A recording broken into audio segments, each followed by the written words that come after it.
이건 우울증 성공담 극복기가 아니에요. 저는 낫지 않았어요. 책을 낸 지 벌써 2년이 지났어요.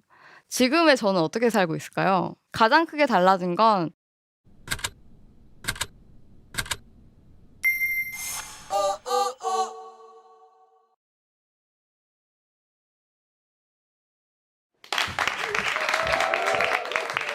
아, 저는 기분 부전 장애와 불안 장애를 10년 이상 앓고 있어요.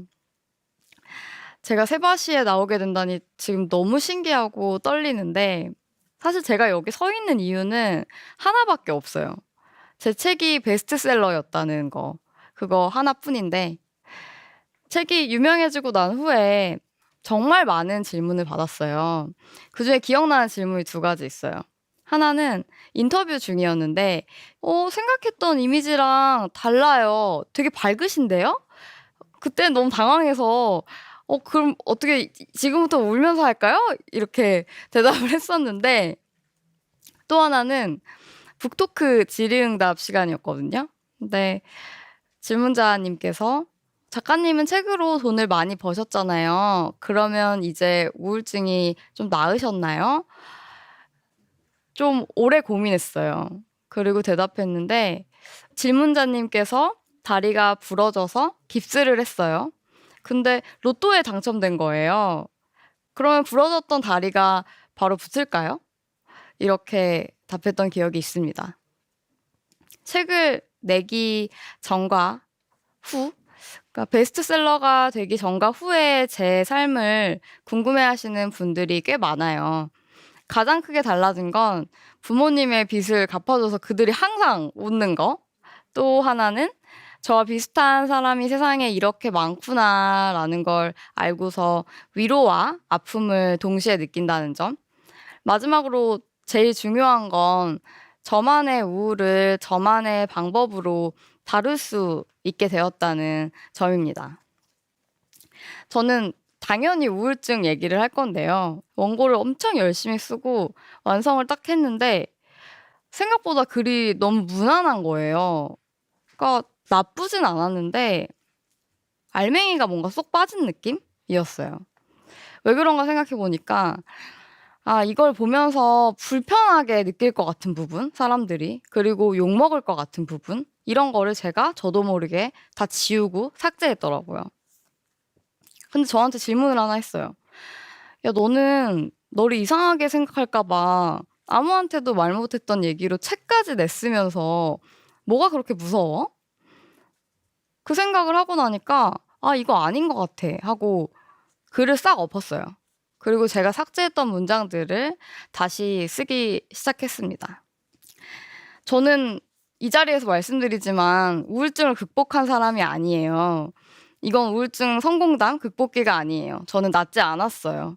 그래서 누군가가 저한테 요즘 어떠세요? 우울증은 좀 괜찮아지셨어요? 라고 물으면 좋아졌다가 나빠졌다가 하면서 계속 반복하면서 그렇게 살고 있어요. 라고 얘기를 해요. 왜 그러냐면 제가 앓고 있는 병이 바로 그런 질환이기 때문인데요. 이 병의 이름을 알기 전에 저는 제 자신을 혐오하는 게 굉장히 익숙한 사람이었어요. 그건 우울증에 관한 제 오해 때문이었는데 우울증에 걸린 사람은 집 밖으로 한 발짝도 나가지 못하고 음식도 잘 씹어 삼키지 못하고 잘 웃지 않고 어두워야만 된다고 생각했어요. 근데 전 아니었거든요. 엄청 잘 먹고 맛있는 것도 좋아하고 친구들 만나서 밖에 나가서 웃고 떠들고 그랬었어요. 근데 매번 그런 건 아니었어요. 저 역시 침대 밖으로 나가지 못할 때도 있었고 되게 알 수 없는 불안과 고통 때문에 아예 잠을 못 자거나 자살 충동에 시달리거나 그랬던 시기가 있었습니다. 그때 정신과랑 상담센터를 전전하다가 기분부전 장애라는 진단을 받았어요. 이 병은 가벼운 우울감이 되게 지속되는 만성적인 질환인데요. 어떤 날은 되게 평온하고 어떤 날은 좀 우울하다 싶고 또 어떤 날은 되게 재밌어, 즐거워 이러고 어떤 날은 '아 진짜 사는 건 아무 의미가 없어.' 이러면서 '그냥 죽어야겠다.' 하면서 자살 충동에 시달리는 그런 감정의 포물선이 굉장히 심한 질환입니다. 제가 우울증에 관한 설명 중에 동의할 수 없는 말이 하나 있어요. 그건 "우울증은 누구나 한 번쯤 겪고 지나가는 마음의 감기다."라는 말인데요. 저는 오로지 제 병 그리고 제 기준으로 제 삶으로 얘기했을 때 우울증은 감기가 아니라 난치병에 가깝다고 생각해요. 나을 수는 있는데 쉽게 낫기가 굉장히 어려워요. 재발하기도 쉽고요. 그래서 단순히 약을 먹고 시간이 지나면 낫는 감기가 아니라 약, 시간, 그리고 나만의 각자의 방법으로 마음의 컨디션을 지속적으로 관리해야 하는 질환이라고 생각합니다. 두려워서 막 삭제했던 얘기를 계속 해보자면 저는 제 우울함을 말하는 게 이 자리에서 말하는 게 너무 두려웠어요.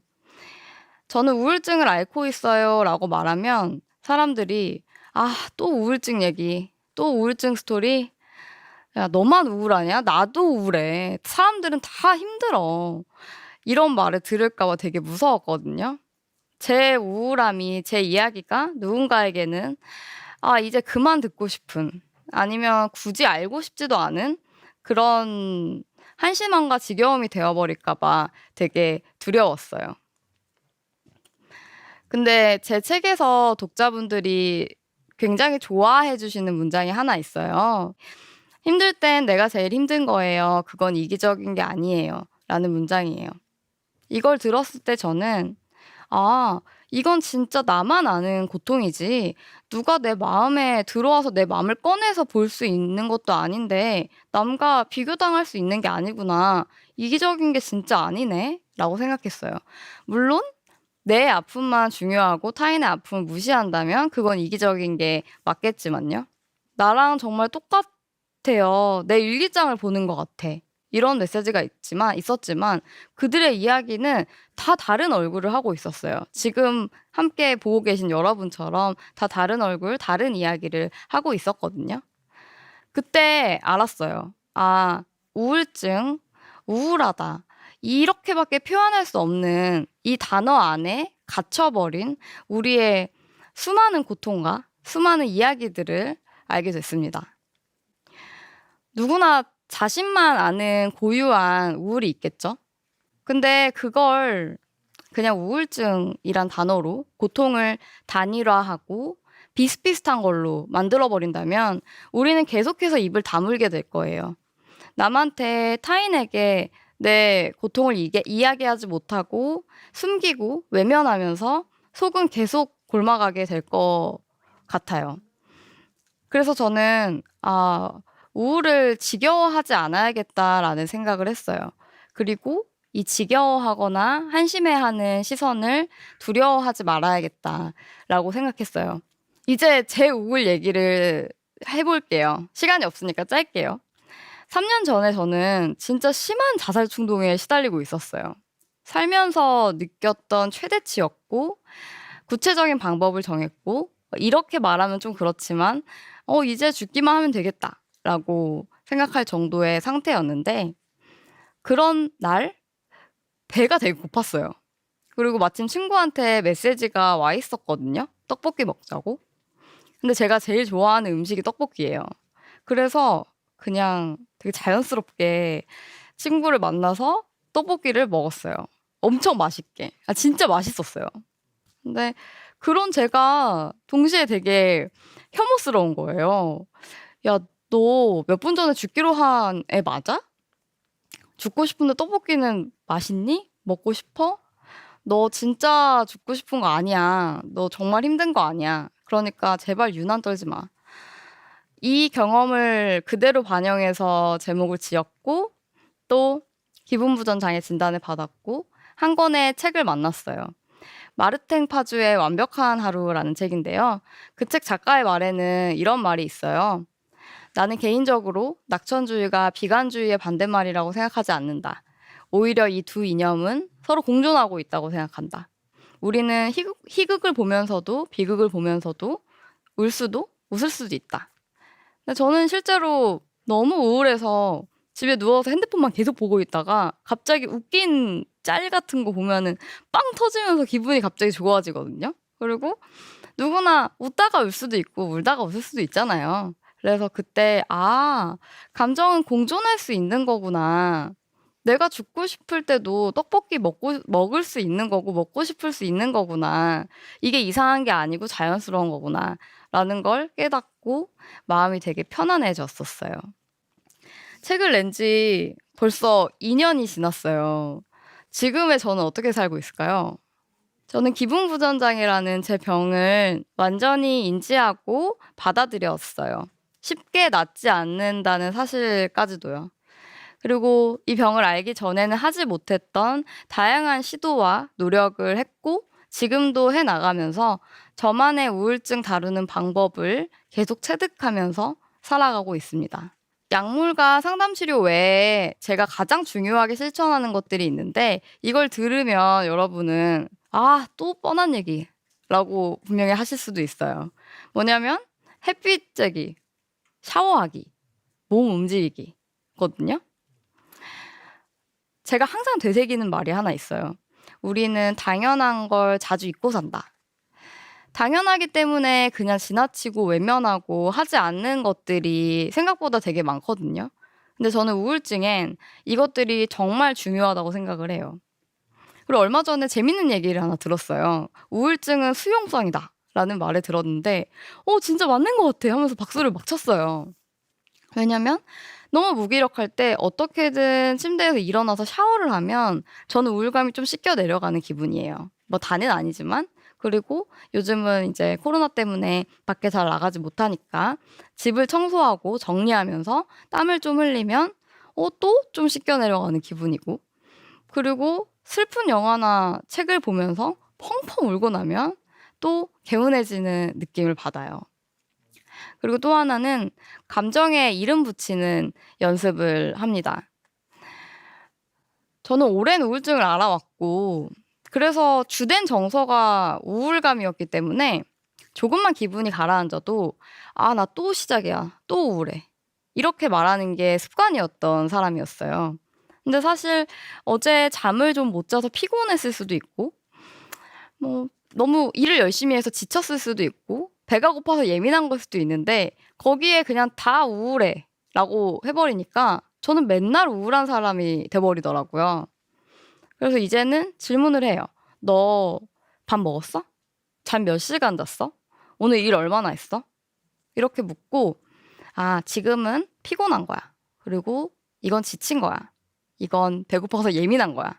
이렇게 감정에 다른 이름들을 붙여주다 보니까 제가 매번 매 순간 우울한 사람은 아니라는 거를 알게 됐어요. 근데 이런 과정을 다 거치고도 뭐 잠도 잘 잤고 밥도 잘 먹고 내가 해야 할 일을 다 했는데도 계속 우울감이 지속된다면 '아 이건 병이다.'라고 저만의 진단을 내려요. 그리고 우리가 감기에 걸렸을 때 심각하게 자책하지 않듯이 "이건 병이라서 그래."라고 하면서 저를 학대하지 않으려고 노력을 해요. "아 나 우울증이라서 그래."라는 말로 제 문제를 합리화하지 않으려고 하고 또 반대로 "이건 우울증이 아니라 네가 이상해서 그런 거야."라는 말로 제 자신을 학대하지 않으려고 해요. 이게 병인지 그냥 내 문제인지 그 구분을 명확하게 하려고 굉장히 노력하는 편입니다. 이 외에도 다양한 방법이 있지만 전 대체로 우울증과 이렇게 살아가고 있어요. 친구랑은 우울링이라는 귀여운 별명도 붙였어요. 그래서 우울링이 저한테 닥쳐올 때마다 제가 대처할 수 있는 방법을 더 많이 찾을수록 저는 더 쾌적하고 즐거운 기분을 더 자주 느낄 수 있게 되겠죠? 그래서 좋아졌다 나빠졌다가를 반복하다가 언젠가는 더 좋은 기분을 더 자주 많이 느끼게 될 수도 있을 것 같고요. 책을 내기 전에 저는 저와 비슷한 사람들 아니면 우울증으로 상담을 받고 있는 분들의 자세한 이야기가 굉장히 궁금했어요. 근데 찾기 어렵더라고요. 그들은 뭔가 마치 어딘가에 꽁꽁 숨어 있는 느낌이었습니다. 그래서 기분무전장애라는 생소한 진단을 받았을 때 '아 이거를 누군가가 알았으면 좋겠다. 나와 비슷한 사람을 만나서 이야기를 나누고 싶다라는 마음으로 블로그에 내용 기록을 쓰기 시작했고, 어떤 분과 댓글로 이 고통에 대해서 길게 이야기를 나누면서 책을 쓰고 싶다는 생각을 했고, 이렇게 책까지 내게 됐어요. 그래서 여기까지 나오게 됐고요. 오늘 너무 신기하지만 이 자리에서 이렇게 눈을 함께 맞추게 될 분들을 상상해 봤어요. 나와 비슷한 아픔을 가지고 있는 분들일까? 아니면 주변에 그런 사람이 있는 걸까? 혹은 그냥 심심해서 뭐 무슨 얘기 하나 보자 이런 마음으로 뭐 다양한 이유가 있겠죠. 없을 수도 있겠고. 근데 제가 감히 여러분한테 한 말씀 드리자면 여러분만 가진 그 각자의 나만의 우울을 "너만 힘들어? 다들 힘들어. 사는 건 원래 힘든 거야." 라는 말로 누르고 지워버리지 않으셨으면 좋겠어요. 나에게든 타인에게든 이야기하고 글로도 써 보고 여러분을 즐겁게 하는 작은 방법들을 차곡차곡 쌓아 나가면서 저처럼 여러분만의 방법을 찾았으면 좋겠어요. 또 마지막으로 우리의 이런 우울감, 고통, 이 많은 이야기들이 어떤 지겨움이나 한심함 없이 또 쉽게 무뎌지거나 지워지지 않고 다양하게 말해줄 수 있었으면 좋겠어요. 그런 삶을 감히 꿈꿔보면서 이야기를 마치도록 하겠습니다. 들어주셔서 고맙습니다.